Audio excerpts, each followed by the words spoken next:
Welcome back to another interview on Score Society TV. We have a very special guest, and the man has played for the University of Colorado, Milwaukee Bucks, Pacers, New York Knicks. Please welcome Chris Koppel. You played with some good players. You played with, like you said, Jason Kidd, Carmelo Anthony, Yeah. Miles Stoudemire. Who you got, Carmelo Anthony or Paul George? That's tough, bro. Look, I mean, if I need a bucket, it's Melo. No hesitation. Full package, I would have to go PG. You had an incident, right, where a stabbing happened. How did you get through that, getting back on the court, being able to focus on basketball? I have a great circle of people that help me keep my mind straight because it got dark. Be very smart how you move, for the young professionals out there. Things can happen very quickly. Absolutely. So you have to be smart. You have to always be on your P's and Q's. Who's sober? Who's watching out for us? You know what I mean? That type of stuff. Welcome back to another interview on Score Society TV. Before we start, make sure you guys like, subscribe, and share. We want to continue to boost the channel and get special guests. And today is nothing short of that. We have a very special guest. Jersey's own. I mean, the man has played for the University of Colorado, Milwaukee Bucks, the Pacers, New York Knicks. Please welcome Chris Koppel. Appreciate it. Thank you, bro. Thank you for coming on, bro. You know, we've been going back and forth, but we finally made it happen. Oh man, I'm sorry it took so long, but No, it's here. all I'm good. happy to be here, bro. You busy, awesome. bro. You got a busy life. You got a busy life, man. Yeah, congratulations on your newborn. Yeah, that's the busiest part. You know what I mean? Just trying to be there for him. Every day. I'm loving watching him figure everything out. Literally, just trying to take his first steps. Trying to speak. It's everything. Like so, every moment I get, especially in this off season, since coming back from coaching this year, like I'm trying to spend every moment I can with him. Nice. So, where were you coaching at? I was with the Herd, the Milwaukee Bucks G League team. Dope. I was coaching under Bano Udrih, and for my first year rookie season as a coach, it was a great year. We had a lot of ups and downs. I learned a lot, but it was a blessing for sure. Good for you, bro. So you were from Jersey. How do you get to Jersey, to Colorado? Well, long story short, I moved to Richmond. Played with Squires in the big time tournament out in Vegas. Nice. And I got recruited out there, and that was all she wrote. Like I did my thing out there, had some good looks, and then Colorado just at the time for all the teams that was looking at me, it was the Big 12. That was back when Kirk was there, Wayne Simeon, if you remember these names, you name it, T.J. Ford. T.J. Ford was tough. Yeah, it was a lot of killers out there. So, for me, coming out of nowhere, I knew I had to make a name. So the best place to do that would be on the biggest stage. And the Big 12 was the biggest stage that I thought I would have an opportunity to do that. So when they gave me the offer, I talked about it with my mom. My mom was a big fan of the campus and everything out there. So we made the move. And you was there. You did all 4 years, right? Yep. And you went undrafted in 06, correct? How was that? Like you put your name in.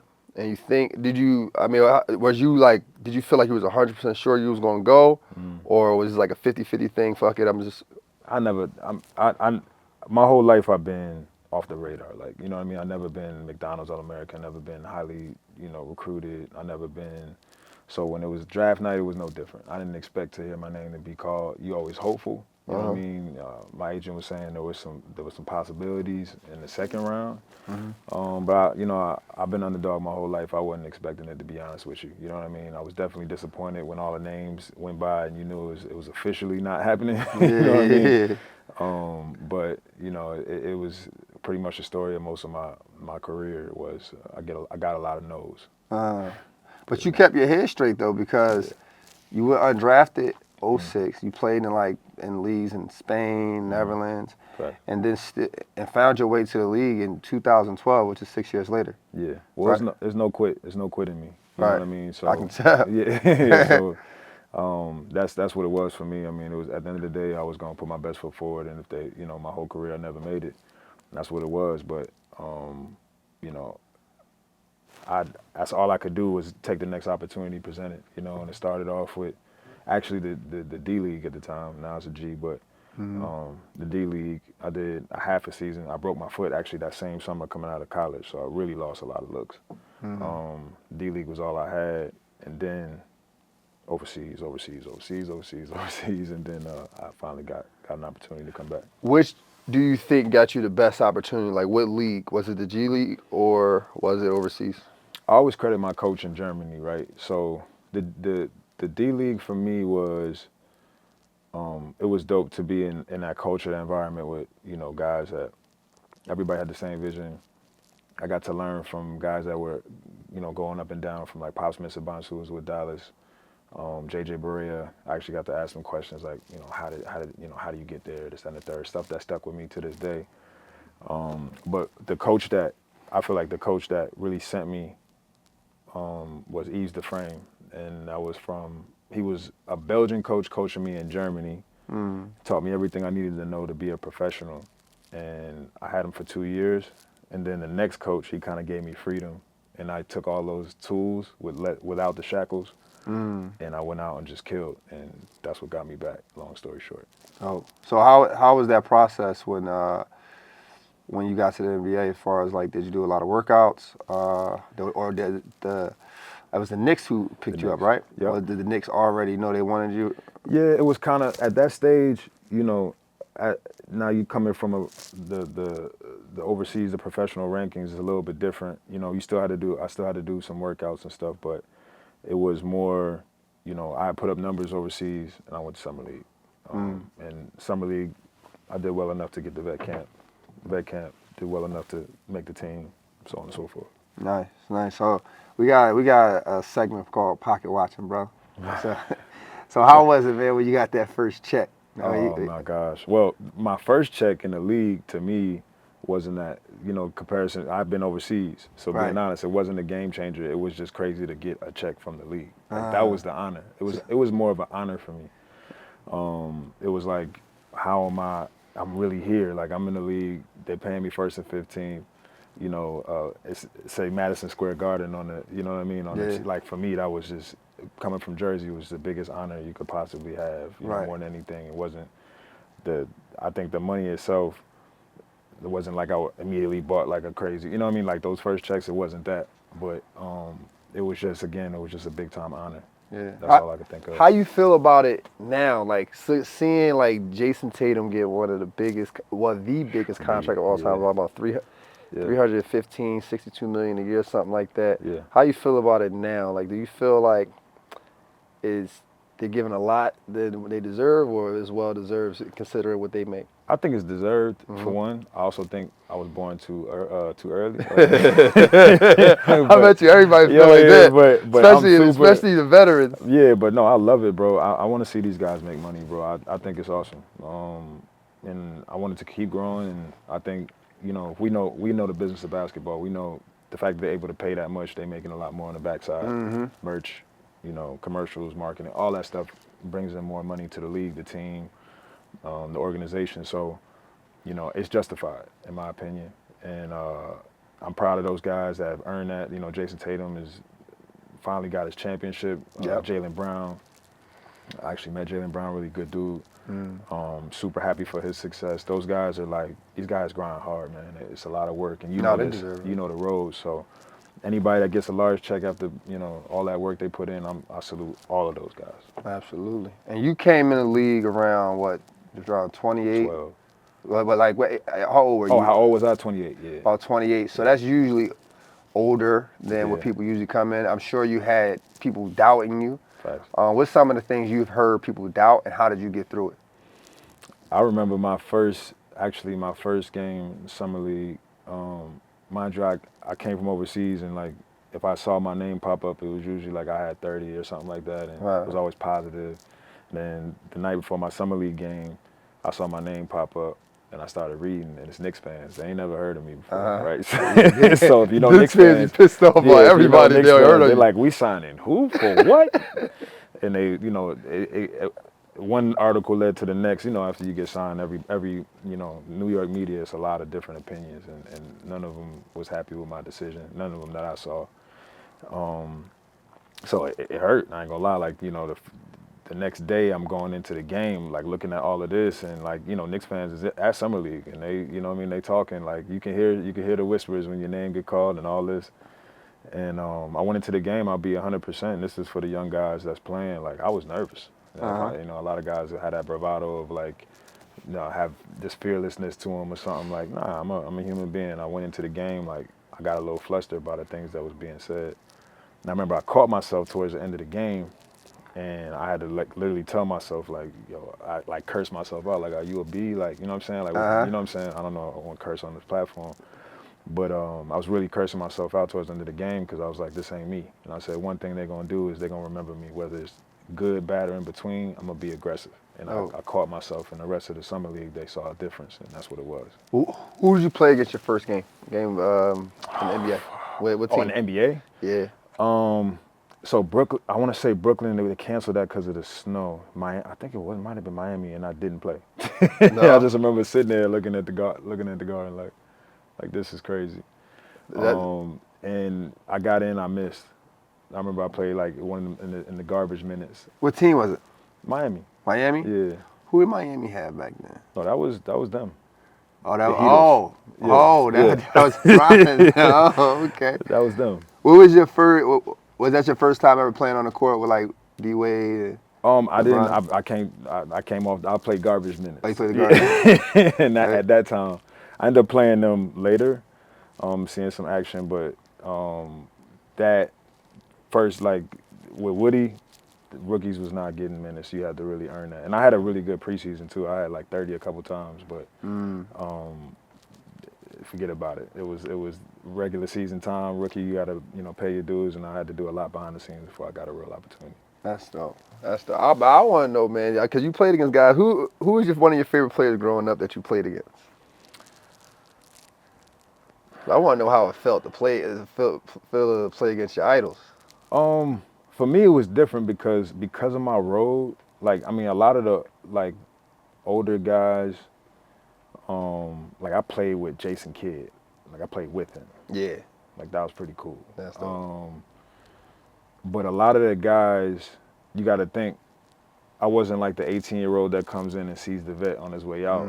I came in at 28, so a lot of my situation was playing against guys that I knew.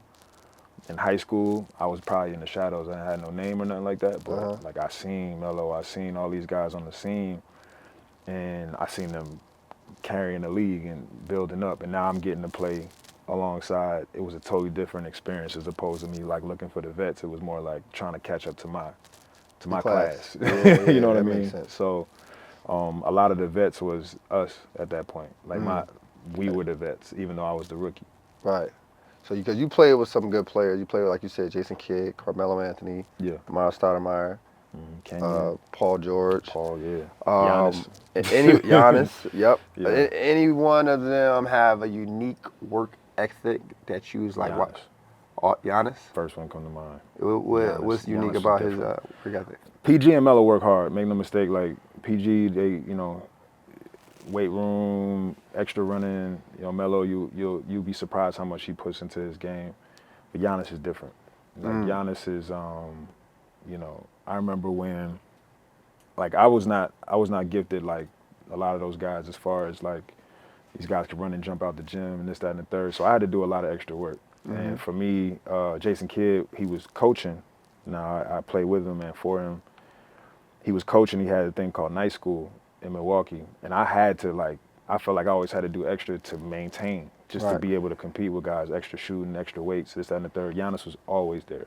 In night school, training hard. Like you could hear the wall, those big medicine balls pounding against the wall.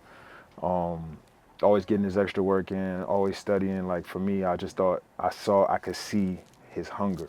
And a lot of it's because he was a younger player too. A lot of that I'm sure I didn't see PG early, I didn't see Melo super early. Right, that's but true. What I saw from Giannis, I knew he was gonna be different. Especially if you're given his gifts, like his physical gifts. Right. And you was considered an undersized forward, right? And like you said, there's other guys in the NBA who's gifted athletically. Yeah. And there are kids out there who was in your same situation. What about your game, or what did you do to stand out when you're playing with those gifted athletic I had players? to read, right? So reading the floor was key for me. I had to, because I can't just run faster than you, overpower you, jump over you.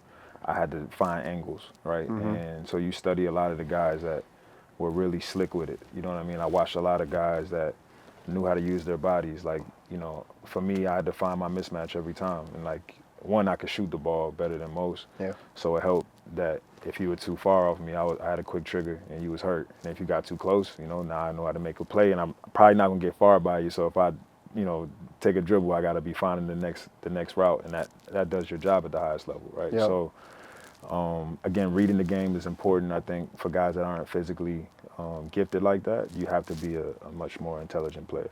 No, yeah, I think that's important for kids to know, because kids, like we was talking off camera, we was talking about coaching or whatnot, and you know, kids are, you know, they see these highlights and they try to mold their game off the Kyrie Irving highlights, but they don't understand that you gonna go, even in high school, you're gonna go into a situation where you're gonna be a role player. You probably never do 90% Facts. of the things that you work on. Mm-hmm. If you was coaching, I don't know, kids 8 to 12 years old, what would be the focus that you would want them to, you know, work on? I mean, it's just, you know, what's crazy. It's the same thing at the highest levels. It's fundamentals. Yeah. It's you know, the good teams, before you start practice, they form shooting, right? And this is professionals. These are guys making a ton of bread. Like, you know, you name it. They get right under that basket, get to that L, and work on their touch. You know, ball handling, all the basics. I think it starts young and it continues all throughout. You know, if you don't use it, you lose it. So you have to train those fundamentals every day, whether you 6 years old or 16 or 26 or 36. Yeah, I agree. And that's why I'm glad you said it, because maybe they'll watch this. Maybe they'll watch this and finally listen to me. It's a fact. Or listen, it's gotta. For me, I think people, like you said, they get caught up in these highlights, and you know, there's only one Kyrie, there's only one James. Yep. There's only a few jobs, but there's a lot more of the other guys. Right. You know what I mean? The guys that are very skilled at helping the team win, whether it be catching and shooting, whether it be distributing the basketball, it could be defending, it could be all types of things. It's a lot more of those other guys. And there's a lot more, you know, the teams are looking for a lot more of those pieces to help, you know, those guys that are in those places, right? Absolutely. So for me, if you're going out for a job, you know, you want to look to see where those vacancies are and see where you can fill it. You know what I mean? If you're just trying to if you're really trying to get to it like that. Absolutely. Now I got a question for you, bro. Yeah. But like I told you, we gotta go through who you got. Who you got. Now the first question is, who you got is Carmelo Anthony or Paul George? Now they both wings. They both. That's tough, bro. Paul George is the young player's GOAT now. Yeah. They don't even know who. You know, they don't really know Melo. They don't know Melo. I was looking at some kid's sneakers the other day, and I was like, "Whose sneakers?" He said, "Melo." I said, "Puma, Melo, with Puma?" Yeah. But he's talking about LaMelo. Oh my gosh, I forgot about that. When I hear Melo, I don't think that. I don't think that either. Yeah, like, That's the whole thing. That is a whole thing. I've seen that on IG. I forgot. Look, I mean, if I need a bucket, it's Melo, no hesitation. But overall, I think I'm going P, just because he does. I think he's a better defender, and he's one of the elite scorers that we've ever seen. You know what I mean? So, I mean, end of the last 5 seconds in the game. I mean, come on, we're going Melo. Let's be honest. Yeah, you gotta go. Melo. You know I what mean? agree. If I just need a bucket, I'm going Melo. But full package, I would have to go PG. I agree with that. I mean, only because of the defense, but I'm gonna definitely go Melo. Melo was a guy I grew up watching, even when he was, you know, at Oak Hill. So I'm still going Melo. Can't miss with either one. Yeah, for sure. You can't. You definitely can't miss with either one. Yeah. I mean, too bad they didn't do too well with OKC, but. Yeah, that was. I actually thought that was gonna be a championship team. You know, I did too. Just looking at those three. You know, that was Hoodie Melo. I thought Hoodie Melo was gonna come out with a vengeance. Yeah, facts. You know, maybe they needed more time. You never know. Yeah, that's the biggest thing with a lot of them teams, though. I mean, when you put them super teams together, people think it's going to happen right away. No one has ever proven that yet. They haven't proved it. The Lakers, when they put Karl Malone and Gary Payton on that team, they lost to the Pistons that year. Yep. The first year with Miami, with Wade and LeBron, they lost to Dallas. So I think the super team is tough. Yeah. It's a tough one. Let me get my next question, man. I forgot the other name. Especially if you rush it. Yeah, yeah, Rush. they need that win. Yeah. Kenyon Martin or Amari Stoudemire? Oh, whoa. And Damn. we gotta think Kenyon Martin in his prime too. Don't No, I try know where to you're going do with the that. Knicks to That's why I'm Kenyon pausing. Martin. That's why I'm yeah. Don't- I know exactly where you're going with that. Damn.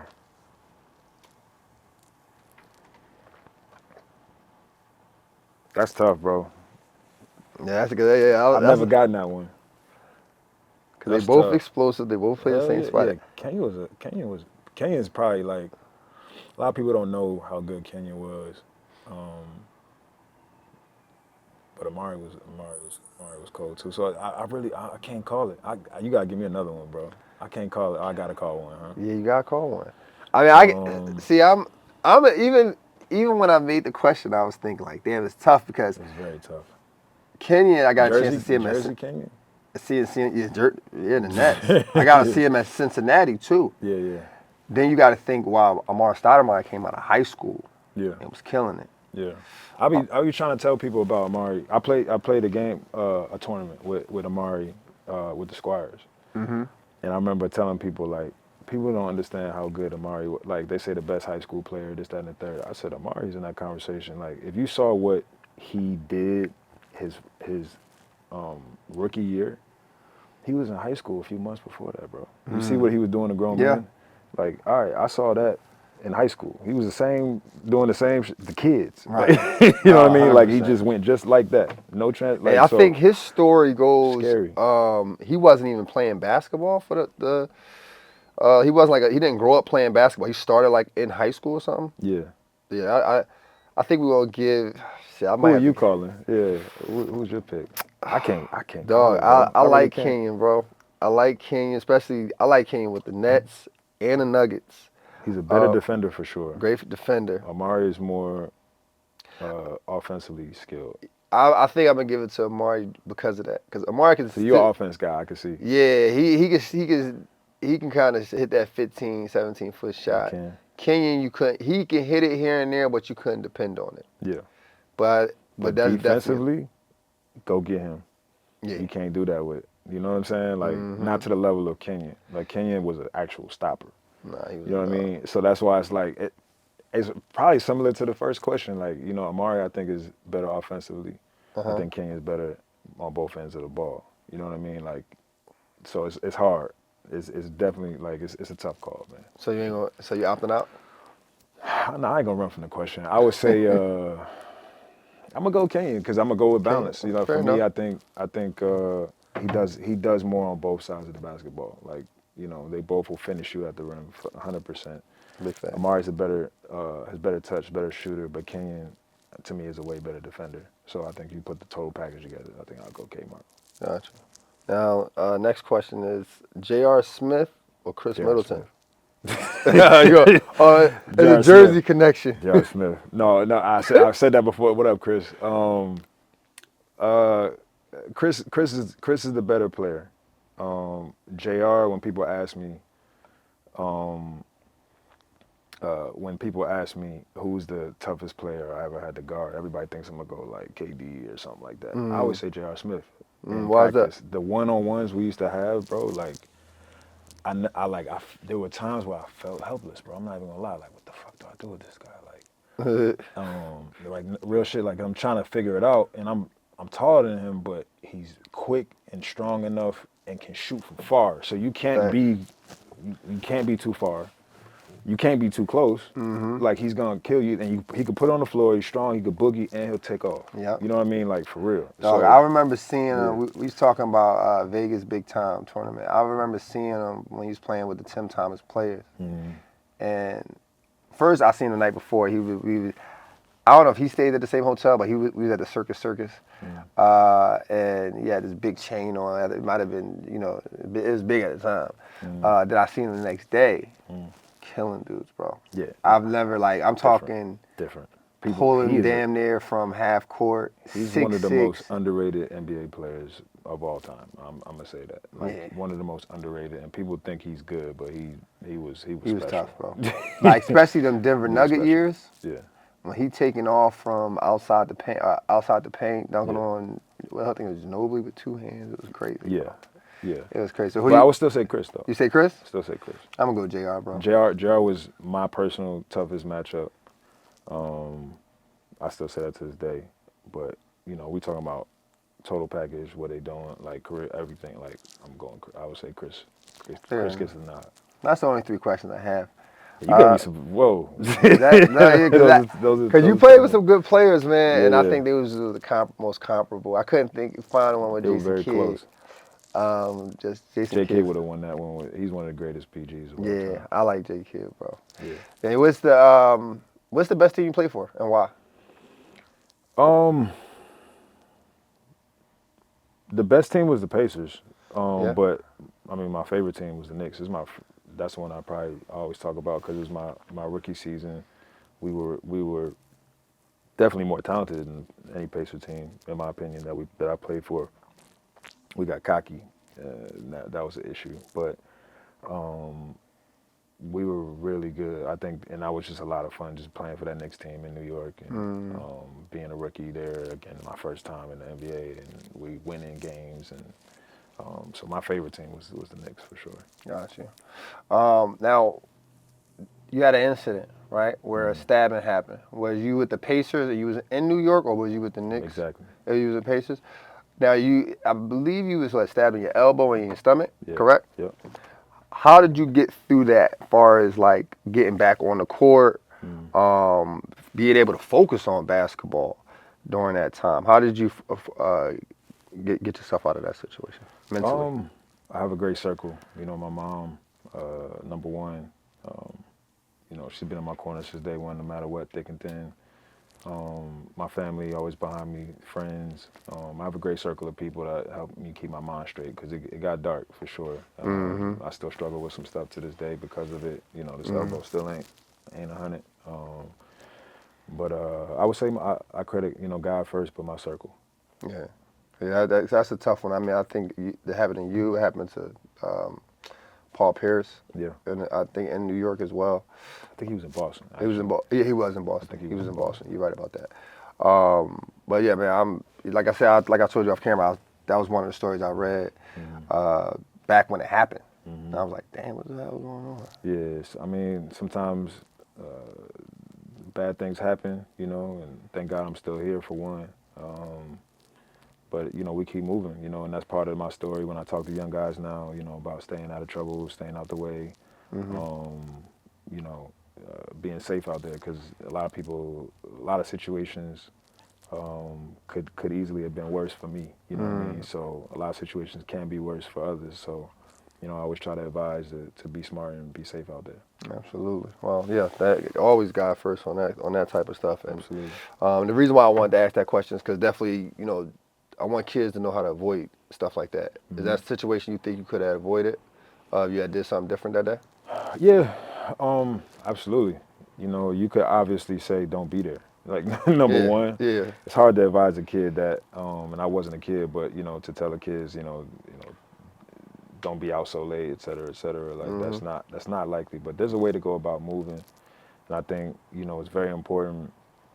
You know, one, I had a driver. I don't know if anybody I had a guy that helped. Yeah, I read that. I heard he held him till the cops came or something like that. Yeah, because it was, when the guy has a weapon and things, it gets wild. I can't go into details, but, you know, be very smart how you move, you know, for the young professionals out there, young players out there.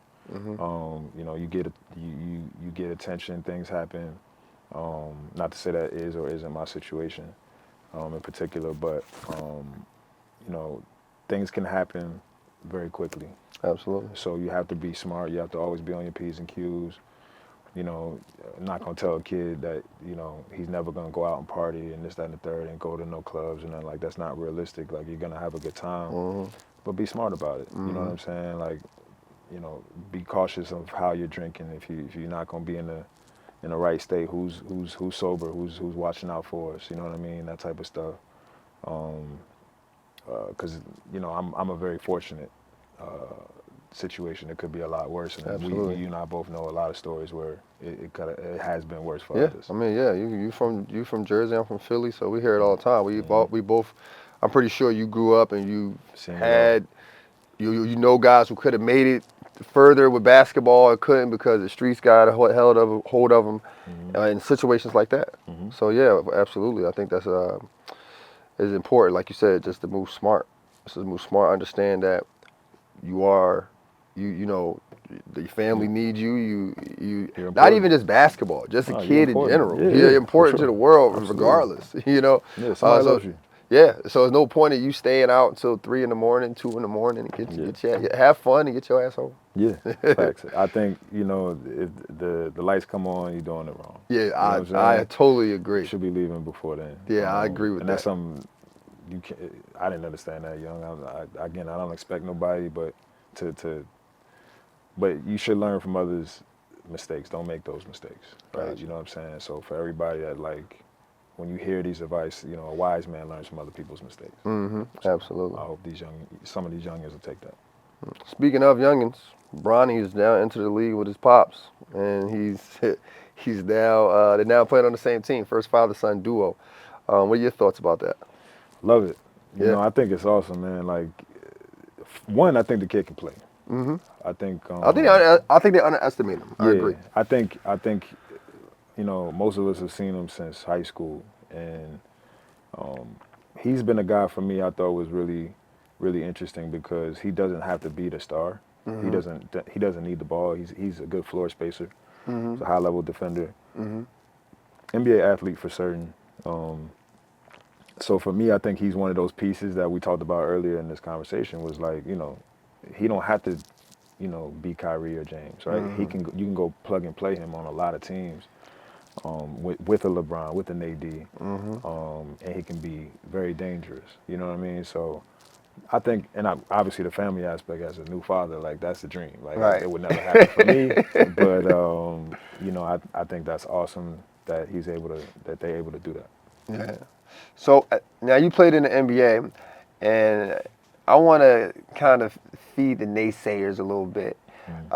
What do an NBA team expect out of the 55th pick? Like if people think this, he need to come in here and score 30 points. Yeah, typically it's not that, Right. So, you know, like I think JJ even said it. You know, he's gonna be potentially in the G League some. You know, they're gonna see where he fits. It's a process. Usually those are second round guys and undraftees like myself. No, they're not expecting you to come in and win them a championship. You know what I mean? Right. Or you know, so I think with him, with his father, and all the talent they have there with JJ, I think he has nothing but experience to learn from. I think he's in a perfect position at that 55th pick. Like it's going to be nothing but growth, lowered expectations, a lot of camera because of, you know, the situation. Like Right. a lot of people going to be watching, a lot of pressure still. But if we're honest, you know, I've never talked about a 55th pick before. Right. You know what I mean? So true, like, very true. So, you know, everybody should let him live a little bit. Maybe and, Ginobili, but we didn't talk about him when he got But drafted. yeah, you know what I'm saying? Like, not to say, I mean, we talked about undrafted guys when they became, Right. but we never watched the 55th pick. Like, you supposed to be killing. Like, Right. Never. You know what I mean? So I think we got to give him his space, give him some time to grow, because that's what he's supposed to be. Right. I'm looking forward to seeing him throw a oop to his pops, man. Yeah, me too. I mean, I think that's going to be beautiful, bro. Like, I might get teary-eyed holding my son. Like, you know, like. That's a fact. I feel you on that. For real. I think that's a beautiful thing, and they get a lot of negativity. I don't understand why. I think it's nothing but a beautiful thing, man. And that, you know, coming from our community, traditionally, our fathers, you know, a lot of us wasn't present. I know that's my story. My story as well. You know what I mean? So this type of story, like, we should be applauding and giving them a positive energy behind. I think that's all you're gonna get from me from that. Absolutely. Now let's talk trades. Do you think Clay is a good pickup for Dallas? My gosh, man, like, yeah, for sure. Like, the way they play, you know, you saw the shots PJ was getting, a bunch of those guys, but that's Clay. It's going to be Clay now. Yep. You know what I mean? Like, not to say PJ, it'd probably be on the other corner, but yeah, that's dangerous. And they got all the way to the finals without him. Right. So I think, you know, with his championship pedigree, that's a scary piece for the West Coast. Right. I think that's what they were missing. I think they were missing, like you said, PJ is a good shooter, but Clay is a great shooter. Yeah. And you All-time can't, great. yeah, you can't leave him. You can't leave him. And I think All-time I great. saw some plays where Kyrie and Luka get into the paint. They sending 3 guys Yeah. at that split line. Yeah. So I think it was I think they would have won it if they had Clay this year. Now all Clay got to do is stay healthy. He hasn't had problems with health issues in a while, as far as injury, physical health issues in a while. So I think that's a great pickup for them. Absolutely. They just got to stay focused and keep everybody healthy. Yeah, and I think the demand will be less there. I think he was probably asked to do more in Golden State than he will be in I agree with in that. Dallas. So that's less wear and tear. I think we're gonna see. Paul George to the Sixers. Scary for the East Coast. Yeah. You know what I mean? Very scary. I think Paul George will flourish on the East Coast more, Why you say more so? because there's not too many guards his size with his skill set outside of Jason Tatum and Jaylen Brown. I think he's still gonna have. I think the Sixers still gonna have a problem with the Boston Celtics. Yeah. The Bucks still, they tough as well. I think Middleton can defend, but I think Paul George, I suspect his numbers will go up a little bit more. Up. Yeah. Even with Joel. Yeah. And Tyrese. Tyrese is young.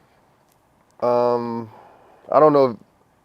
I feel like he's going to become more of a point guard, but still average, a good 21, 22 points a game. I don't think the demand will be on him to score as much. Okay. Yeah, I don't think, because I think that they bringing Paul George over there for a reason. They're not bringing him over there to be a role, not to be Tobias Harris. For sure. They're not, He's gonna no be a offense lot to more. Tobias Harris. No, Even he's- though I'm from Philly and Tobias, you could have stepped it up though. but I don't think Philly they. fans are tough. Yo, listen.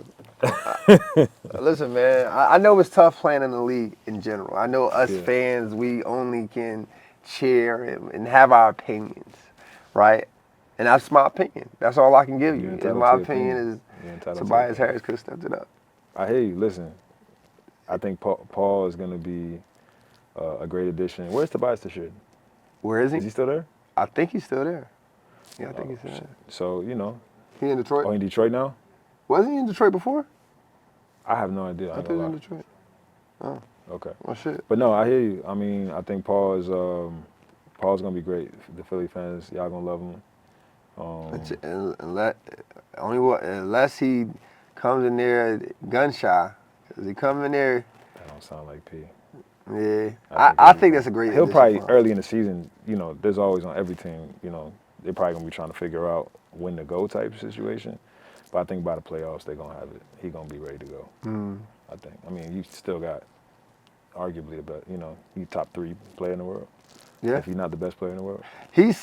For kids like 12 years old, and I even want to put the age on, 17, 18, he's their GOAT. Yeah, but no, I'm saying, but he playing with Joel. Oh. Joel, like, who is, I think he's a top 3. Oh, yeah. You know what I'm saying? Like, Yeah. I think the top 3 is the bigs, Giannis, Mm-hmm. Jokic, and Joel. You can pick whoever your favorite. I'm a Giannis guy, but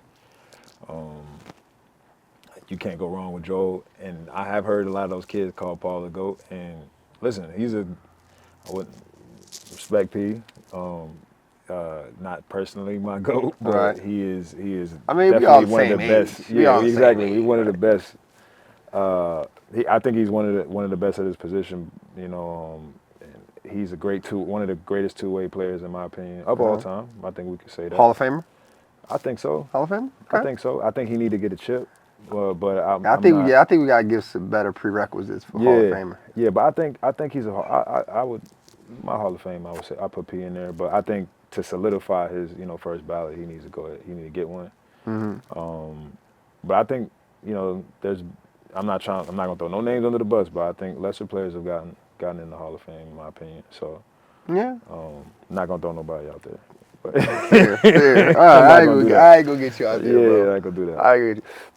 Paul George, Hall of Fame. I don't think he's a Hall of Famer yet. I think he needs to win the championship, in my personal opinion. amazing player, Mm-hmm. especially when y'all played together. I mean, he's been an amazing player with everyone, to be honest with you. Sure, I play 2K sometimes. I'm playing with the Clippers, bro. I Yeah. mean, well, now I'm playing with the Sixers because he's There tough. you go. He's a tough player. Who's that? Deontay Murray to the Pelicans. Nice pickup. Hmm Because they're already, I mean, they didn't lose anybody. CJ still there. No, they didn't. Bi still Yep, there. they also there. Yeah. That's a good Yeah. pickup for them. Very They good need pickup. that. Very good pickup. They needed it. I was expecting more out of Ingram this playoff series or this playoff season. Um, but I think he just came back from an injury. Mm. He was forcing it a little bit.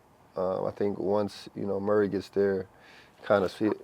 Being honest though, I don't see them like what the. It's a great pickup, Hmm but then what? Like you see them running through the West? No, I don't see him running through the West. Like I mean, they don't. made it to the playoffs. I think they can. Yeah, I think they maybe go up a couple seeds, but Yeah, second. Yes, I think the second round. They get to the second round depending on who they play. depending on who they. Depending on who they play. If they do Yeah. good throughout the season, Yeah. they can get to the second round because they'll play a team, that's lesser not team. as good. The West is tough, man. Very tough The team. Lakers probably gonna be a whatever seed. You know what I'm saying? Yeah. And, Minnesota's coming back. OKC's coming back. Mm-hmm. Denver's coming back. Dallas is coming back. Mm-hmm. That's top 4 right there. You know what I'm saying? Yeah. Like that's to me for sure. And I don't even think about who else is over there. But like the West is very, very tough. I think, I don't see New Orleans getting far this year. Just being really, really blunt. Well, I mean, fair enough. playoff team for sure. Maybe second round.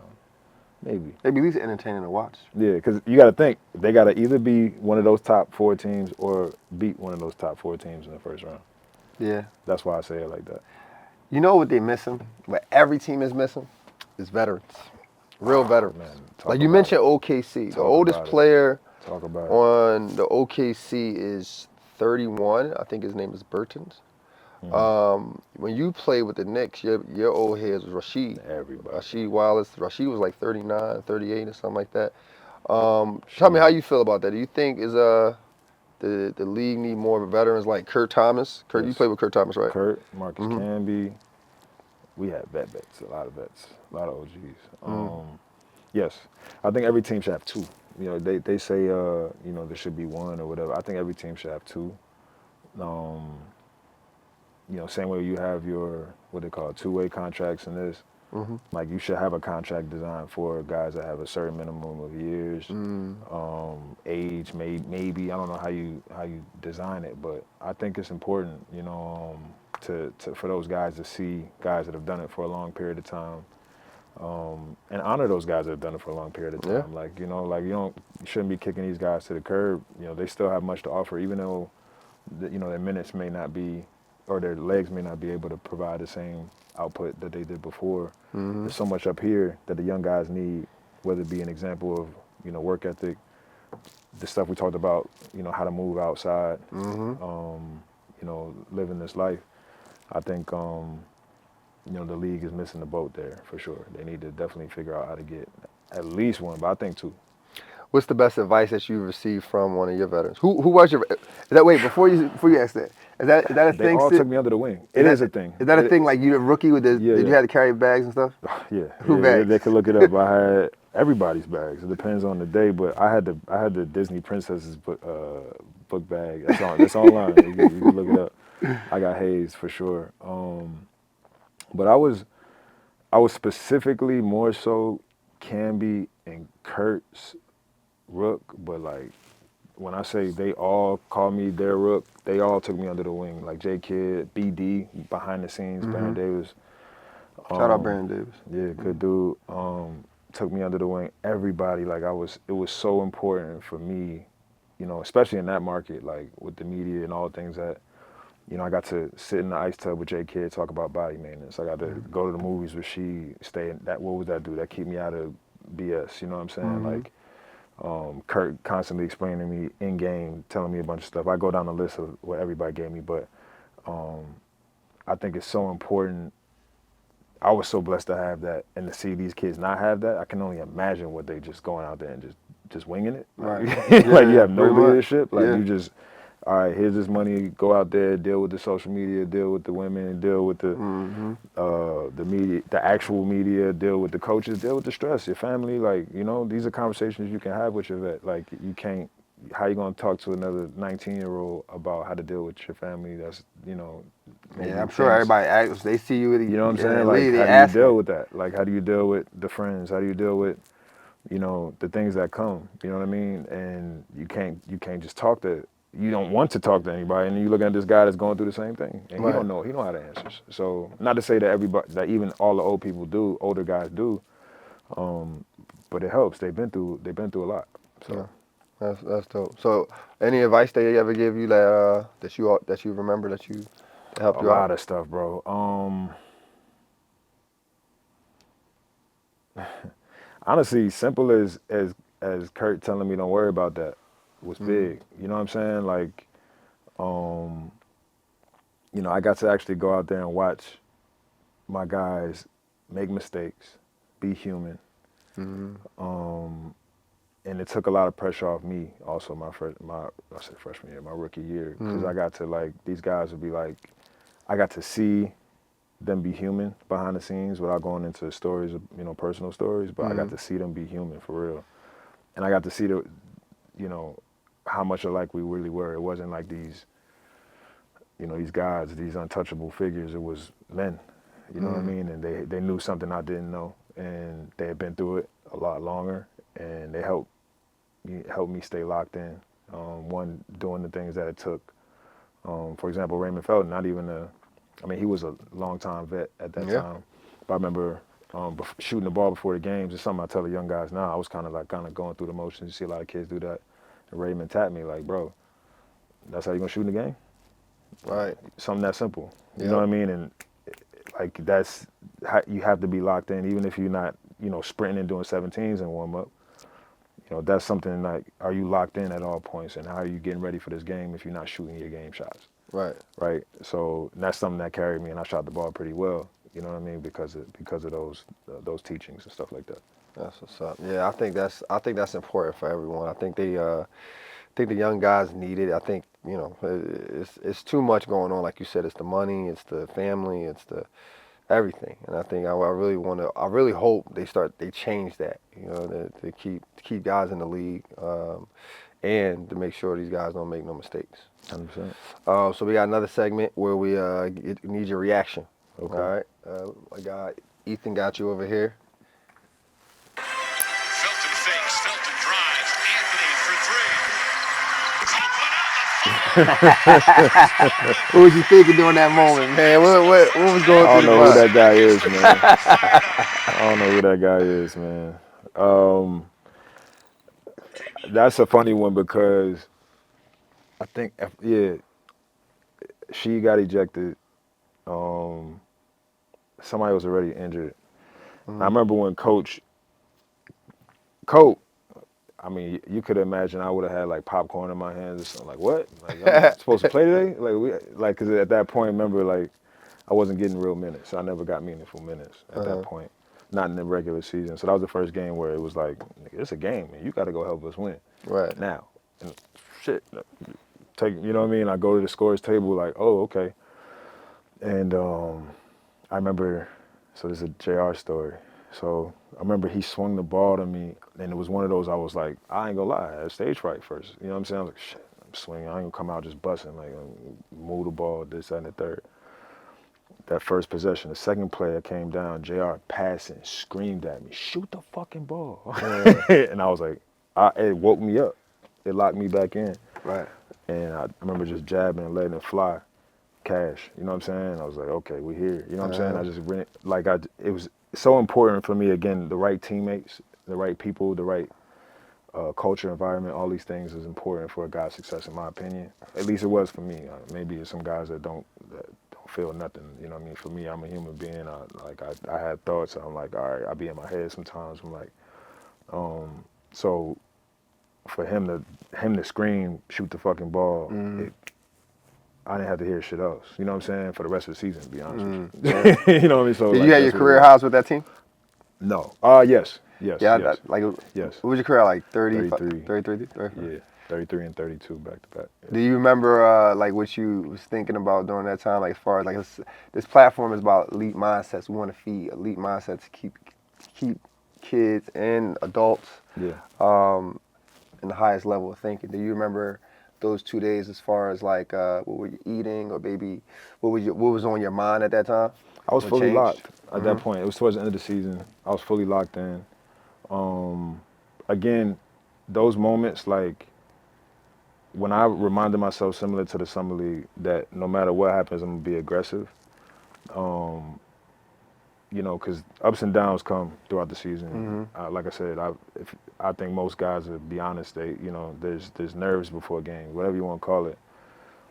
I had to channel every game to be aggressive, Right. to go play like me. That's what I would tell myself, like literally be myself. And so by that time, I had conditioned a certain behavior, Right. right? You know, you push through. It's a different light. It is different. Thank God I was in the right situation, but you know, I had conditioned game after game. One, I was confident in the work that I put in. I was first to leave. First to arrive, last to leave for sure. So I put in a ton of reps. So when I go in the game, I know there's nothing else I could possibly have done. Right. That should lower the stress of like, am I gonna make the next shot? Because I put in all the work I could possibly do. Now it's in God's hands. Let it fly, right? Yep. And you know, part two, again, is just having that locked in mindset of no matter what happens, I'm gonna be myself. That's dope. Yeah. So last question for you. What do you wish you would have known then that you know now? Great question.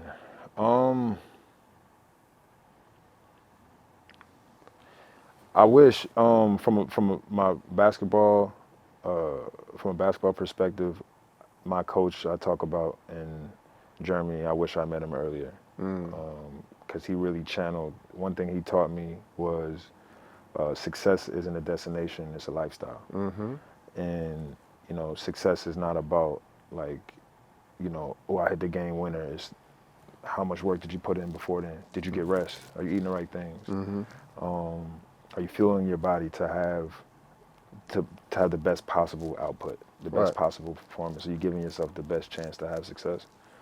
And that's something that during those years on my come up, I was locked in when he taught me that, and I really started to understand the difference between the reason why I was still overseas, the reason why, you know, I had to look at myself in the mirror and figure out, all right, regardless, you know, I could point at this and I could point at that, but now we got to grind and let's get even better from where we are, and make sure, regardless of if I get picked or don't get picked, I put my best foot forward. I put my best self on the floor overseas, and that landed me back in America. So for me, it was just that mind state that I got overseas. So, now before we wrap up, is there anything we should know? Anything where we can find you? Any upcoming events? My last year playing the TBT, that'll be fun. I'm still playing as much, you know, I like to play TBT? The basketball tournament. It's like $1 million tournament. Bunch of like they call it old colleges. It was meant for that, but now like all types of teams is in it. Like Louisville, Cincinnati, Colorado. Oh, I'm actually playing for LA, so that'll be fun. yeah. LA Cheaters. So that'll be fun. If you bored, watch that. Watch an old man swing his last shot. You know, All swing it basketball is good basketball, brother. already. So we're gonna have some fun with that. Some more things coming. We'll probably end up, maybe we'll do another show. I can't say just yet, but some really cool things coming. Actually, for the give back for guys that's up and coming. So still putting it together with some folks, but you're gonna want to know about it. That's what's up, bro. Well, listen, bro, I appreciate you taking the time out today, sitting down with me, talking. Love. Finally, I'm glad we got it done. This was a great interview. Hope you guys all enjoyed it. Before you go, make sure you like, subscribe, and share. Until next time, let's continue to think elite and together. Welcome to Score Society.